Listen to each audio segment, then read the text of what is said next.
So ever since COVID, I have a lot of sympathy for the skeptics, the regards, the schizos, because I'm one of them. And we've been lied to about a lot. That's very clear. And it's very bizarre that this one fool, let's call him H, has become the face of evil. Whereas there's plenty of people who have done far worse things in terms of numbers. Stalin, if you will, Mao, Pol Pot. Many people don't know who these people are. And there's plenty of people who identify online out there as communists. And it's fine. Like I've seen people literally on X who have somehow got a hammer and sickle like in their name or whatever, which I don't know how to do that. It's kind of cool. I'd like to put something cool in there, a little symbol, maybe not a hammer and sickle, but maybe something else. And there are valid questions, like why? Well, first off, I started by being like, I heard this stuff, like that certain thing that people deny. I don't even know how much I can say. Like, I don't want to get in Trubskys on YouTube, but whatever. There was this denial going on, and I was like, I don't even understand that at all. Like, why? Like, I just don't even. It made actually no sense to me because I'd only heard about it. I didn't really think about it. I just thought it was kind of just like a silly, crazy thing. So out of curiosity, I decided to look into why are people denying this one thing. And then I realized there are valid reasons, it seems. And then also, again, coupled with what happened during COVID and all the crazy lies that happened around that, and just like I was watch myself live through this crazy brainwashing time went all the way up to the White House. That thing that the White House put out, it's like, oh, for the unvaccinated, you look at a winter of sickness and death. I didn't have any sickness or death that winter. I was A-okay.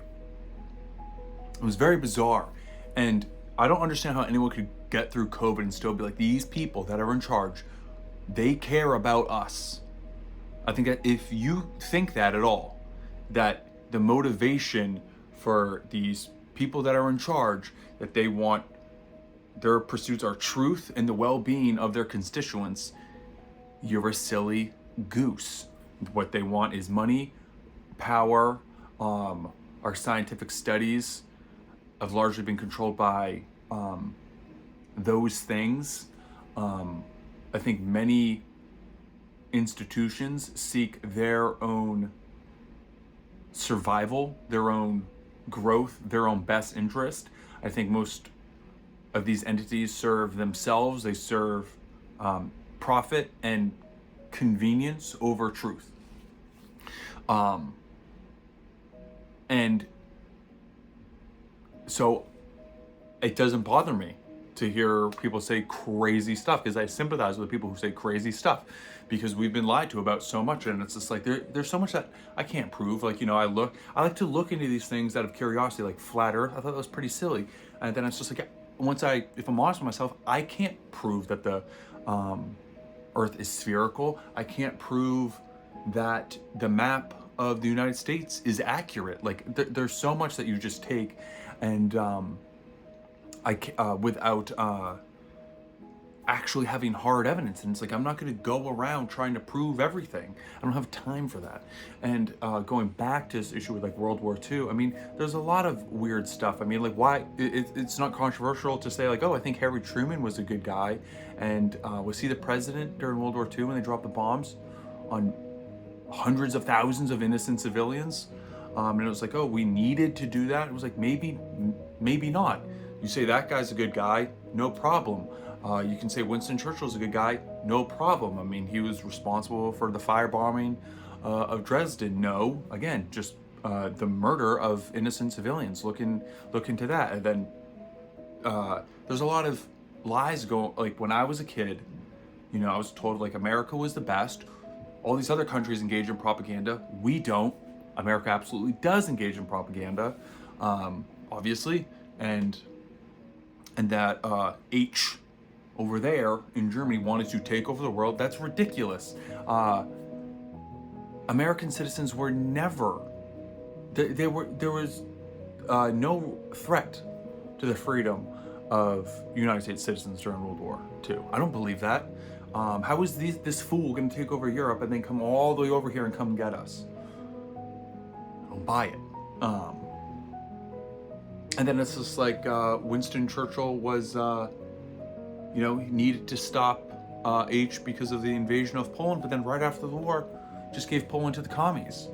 So there is stuff going on over there, and the fact that these people are just so trigger happy, if someone says anything regarding that stuff, then they're done. But at the same time, it's like no one knows how many Christians died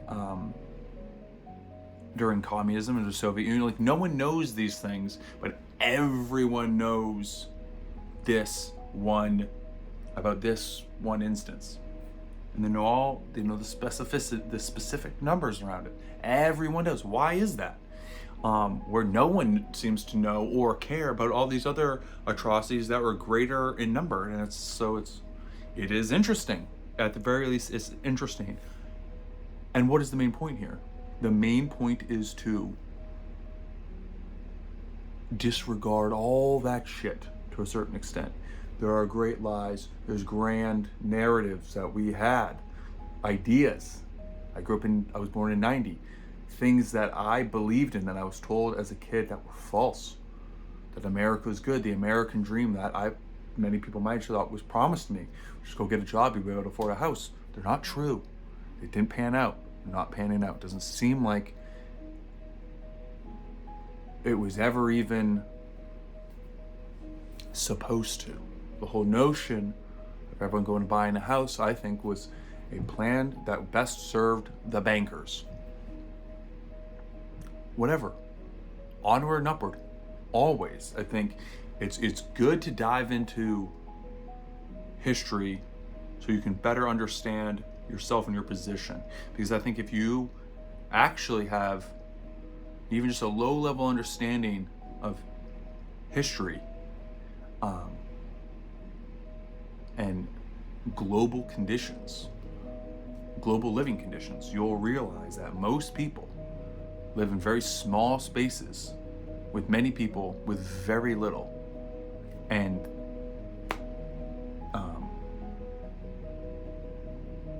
the whole notion of like retirement was never even a thing. That existed for just a blip of history, which is unfortunate. But I think enlightenment, relationship with Jesus, whatever, it's all about, to a certain extent, largely about achieving that inner peace. Like right now, there's plenty to worry about. There's plenty for me to worry about. Also, at the same time, I'm sitting here on a couch in a warm building. Look at me. I'm healthy. There's nothing wrong. Namaste. And then move forward. Accept where you're at. Accept it. Move forward. Always.